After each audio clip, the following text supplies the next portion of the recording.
El engaño del populismo. Gloria, ¿es Podemos en España ejemplo de ese populismo que supone una amenaza para todos nosotros? Pues si uno escucha los mensajes de las campañas de Hugo Chávez en 1998, de Evo Morales cuando llega al poder en el 2000, de Rafael Correa, y los planes son exactamente idénticos.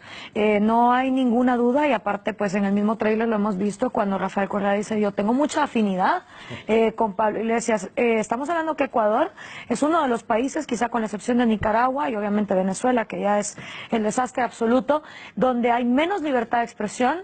Y Pablo Iglesias también a su momento ha pronunciado que los medios de comunicación nunca deberían de ser privados, sino que todos también deberían de ser expropiados. Entonces, definitivamente, si uno presta atención, porque esto nada más se trata de prestar atención, se va a dar cuenta que es una estrategia y una agenda que evidentemente existe conectividad. ¿Cuál es la relación real que existe entre el Podemos de Pablo Iglesias y el régimen chavista de Nicolás Maduro? Bueno, primero, condenar la propiedad privada como una aberración de la sociedad, cuando yo creo que no hay nada más justo y más humano que cada persona sea dueña del sudor de su propia frente y que cada persona pueda pararse en sus propios pies con la tranquilidad de que no va a venir otro a quitarle lo que le ha costado pues construir. Esa creo que digamos es la primera. El segundo, el dividir la sociedad con odio. ¿Sí? En Venezuela se utiliza la palabra escuálidos versus pueblo, en Ecuador es pelucones versus pueblo, en Argentina es gorilas versus pueblo, en Brasil es cochiñas versus pueblo. O sea, nos damos cuenta que es una estrategia, y al tú dividir una sociedad en dos colectivos imaginarios, que realmente no existe tal cosa, no existe un pueblo y un antipueblo, existimos individuos. Aquí en España han hecho casta versus pueblo. Exactamente, entonces uno se da cuenta que desde el momento en que tú divides una sociedad con odio, existe ese germen y puede empezar a brotar. No puedes gastar más de lo que te ingresa. Es que es una ley económica fundamental y la han violado todos los populismos en la región, teniendo unos déficits presupuestarios. Obviamente no llegan ahí por casualidad. Es también el nefasto trabajo que han hecho las derechas latinoamericanas en los años 90 y principios de los 2000, que hace que la gente se harte de la corrupción, le crea a estos líderes y entonces los vote. ¿Qué es lo que pasaría en España si Podemos llegase a gobernar? Bueno, obviamente hoy lo hablábamos en una radio, destruir instituciones en un país donde ya la corrupción es aceptada, tal vez es una tarea 8 de 10. Tal vez en España el grado de dificultad de empezar a destruir instituciones siempre se empieza por el legislativo, quitando diputados de la oposición, luego se empiezan a extorsionar jueces para que no haya juicios en contra pues de los casos de corrupción que empiezan a darse, se van cerrando medios de comunicación, etcétera. La cosa es acabar con toda la institucionalidad.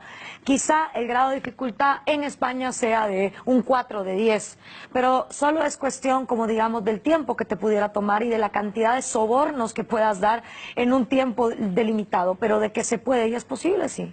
¿Y somos los españoles conscientes de esa amenaza? Porque cuando esto empezó en Venezuela la gente decía, bueno, Venezuela no es Cuba. Y ahora decimos, España no es Venezuela. ¿Somos conscientes realmente de la amenaza? No, ninguno. Yo creo que todos los seres humanos preferimos vivir acobijados con esa colchita de el confort de aquí eso no va a pasar. No va a Venezuela y te lo decían. Cuando en el 97 los cubanos nos decían, ojo, esto va a pasar, nosotros decíamos, no, Cuba es una isla. Cuba porque está ahí sin que nadie la pueda salvar.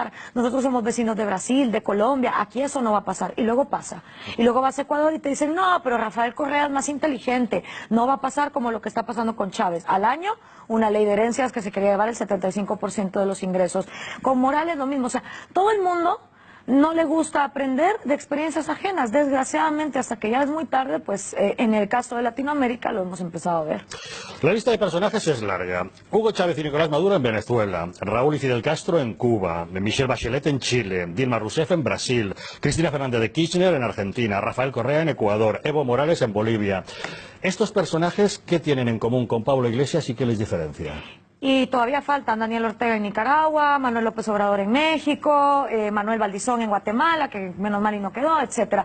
¿Qué tienen en común? En el discurso, el dividir a la sociedad con odio, y la incongruencia más grande de todas, que es decirle a los que ellos sí consideran pueblo, porque claro, los otros siempre son muy pocos, esa minoría que vamos a sacrificar, pero decirle a la gente, yo te voy a sacar de la pobreza, porque tú eres demasiado tonto, demasiado débil, demasiado inútil para hacerlo por tu cuenta, me necesitas a mí, Mesías. Mientras al mismo tiempo dices, pero los ricos son unos malditos y tener riqueza es de inmorales. Entonces, ese discurso de decirle a la gente, conmigo vas a estar mejor, mientras al mismo tiempo condenas el hecho de tener riqueza, es como fundamental, es un sinónimo en todos ellos y su discurso. Obviamente, el odio que hay hacia el individuo, la necesidad que hay de masificar la sociedad en dos grandes colectivos que entonces los tengas a choque, porque recordemos lo que decía Maquiavelo, divide y vencerás. Entonces aquí lo importante es dividir a la sociedad para que se vaya fragmentando. Y Gloria, ¿de qué manera se puede frenar el avance del populismo? Definitivamente hay que hacer un uso de las redes sociales, de la tecnología, de aceptar una verdad que por lo menos en el caso de Latinoamérica ha quedado evidenciada. Los gobiernos nos quieren ignorantes, porque mientras más ignorantes somos, más fácil es agarrarnos como borregos y manipularnos. Entonces, al uno aceptar que el gobierno te quiere ignorante, te quedan de dos. O sigues esperando cruzado de brazos a que ocurra un milagro y finalmente el gobierno te quiere educar, o agarras la educación por tus manos. Y si agarras tu educación por tus manos, agarras la tecnología y empiezas tú a instruirte como ciudadano, pero no solo como ciudadano, como profesional, como lo que tú quieras. Y desde ahí entonces hay tres vías. Primero, al autoeducarte, entender muy bien qué rol quieres que tu gobierno cumpla. Segundo, tomar una causa para que tu sociedad no se debilite, involucrarte en un voluntariado, en el cambio de una ley, en lo que sea que vaya de acuerdo a tus principios. Y tercero, hoy por hoy, todos somos un periodista en potencia, un justiciero en potencia. Hoy por hoy ya no es las épocas donde Stalin podía meter a miles de personas en los gulags y nadie se enteraba, o Mao Zedong podía matar de hambre a miles de personas. No, hoy todo el mundo es un justiciero en potencia que con su teléfono celular puede realmente evidenciar lo que está pasando. En el caso de Guatemala, que el año pasado tuvimos elecciones, estábamos a punto de que ganara un populista nefasto aliado con el narcotráfico. Y una de las cosas que hizo revertir, entre muchas otras, pero una de las que hizo revertir la votación fue que se infiltraron audios, donde él estaba extorsionando a todos los candidatos a alcalde del partido y les dijo, si ustedes no ganan comprando votos, no me llamen al día siguiente porque yo en este partido no quiero perdedores. Entonces, ese es el potencial que tiene una ciudadanía para desenmascarar las intenciones tal y como son. Porque aquí viene la otra cosa. La hija de Hugo Chávez está entre las 5 mujeres latinoamericanas más ricas que hay. La revista Forbes dice que Fidel Castro tiene una de las fortunas más grandes que hay en Latinoamérica. Cristina Kirchner cobraba pero millones de dólares que luego lavaba por tener unos hoteles en el sur de la Patagonia. Es decir, son tan descarados y está la hipocresía que son de los más millonarios que hay. Y hasta donde tengo entendido, ahora el señor Iglesias está entre las personas más pudientes que hay en este país. Con lo cual es como, atacas el discurso, condenas la riqueza, pero eso sí, siempre y cuando yo me haga rico con lo de los demás, todo está bien. Repito y vuelvo a lo mismo, que también lo he escuchado en España. Voy a votar a Podemos porque el PP y el PSOE han hecho un pésimo trabajo. Nadie lo niega. ¿Sí? El trabajo que también hicieron las derechas latinoamericanas ha sido nefasto y ese hartazgo social de tanta corrupción y tanta exclusión con un sistema económico que no se liberalizó llevó a las grandes masas a estar harta. Nadie lo niega, pero que estos sean nefastos no hace mágicamente a un niñito de primera comunión. Y eso es lo que tenemos que entender, que no hay tal cosa como el voto de castigo. La gente a veces cree que cuando vota es para castigar a los partidos tradicionales, cuando al final el que te estás castigando eres tú, tu bolsillo y las posibilidades de tu familia de salir adelante. Bueno, lo estamos viendo en Venezuela, la más castigada es la población.